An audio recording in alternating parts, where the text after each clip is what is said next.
조국 전 법무부 장관의 부인 정경심 동양대 교수에 대한 1심 선고가 오늘 오후에 나옵니다. 오늘 선고 결과는 조 전 장관 재판에도 영향을 미칠 것으로 보이는데요. 자세한 내용 취재기자와 짚어보겠습니다. 박서주 기자, 이제 약 1시간 뒤면은 선고가 있을 예정이죠?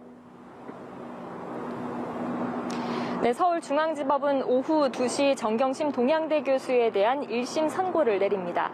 정 교수가 재판에 넘겨진 지 1년 3개월 만인데요. 검찰은 지난해 9월부터 12월까지 3차례에 걸쳐 정 교수를 15개 혐의로 기소했습니다. 표창장이나 인턴 증명서를 위조해 대학 입시 업무를 방해했고 사모펀드 차명투자, 증거인멸 지시를 했다는 혐의 등입니다. 검찰은 정 교수에게 징역 7년에 벌금 9억 원과 추징금 1억 6천여만 원을 구형했습니다.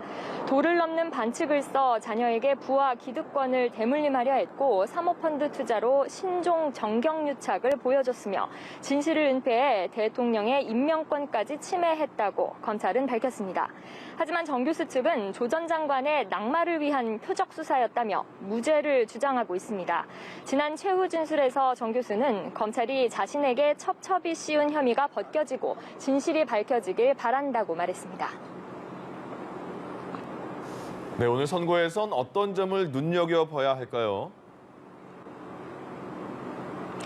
네, 정 교수의 혐의는 크게 자녀 입시 비리와 사모펀드, 증거인멸 3가지로 나눌 수 있는데요. 이 중 입시 비리 혐의는 이번에 처음으로 법원 판단을 받게 된다는 점에서 주목을 받고 있습니다.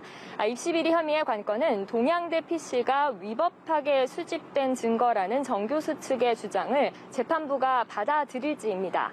재판부가 이를 받아들이면 입시 비리 관련 혐의 상당 부분이 무죄로 판결날 수 있기 때문입니다.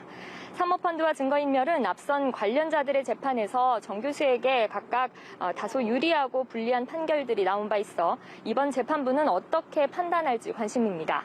사모펀드는 정 교수가 차명 투자한 것인지 돈을 빌려준 것인지에 따라, 증거인멸은 증거를 없애라고 시킨 교사범인지 직접 증거를 없앤 공동정범인지에 따라 유무죄가 갈릴 수 있습니다. 네, 일단 1심이긴 합니다만 선고 이후의 파장도 상당할 것으로 보이는데요. 네, 검찰은 부인하고 있지만 정 교수와 조 전 장관에 대한 기소가 그간 검찰개혁에 대한 반발로 해석돼 왔다는 점에서 여러모로 선고 이후 파장은 클 것 같습니다. 15개 혐의에 대해 법원이 어떤 판단을 내리는지에 따라 수사와 그 이후 사태에 책임을 묻는 대상이 달라질 수 있습니다. 또 오늘 선고 결과는 정 교수와 상당 부분 혐의가 겹쳐 있는 조 전 장관의 향후 재판에도 영향을 미칠 것으로 보입니다. 지금까지 서울중앙지법에서 연합뉴스TV 박수주입니다.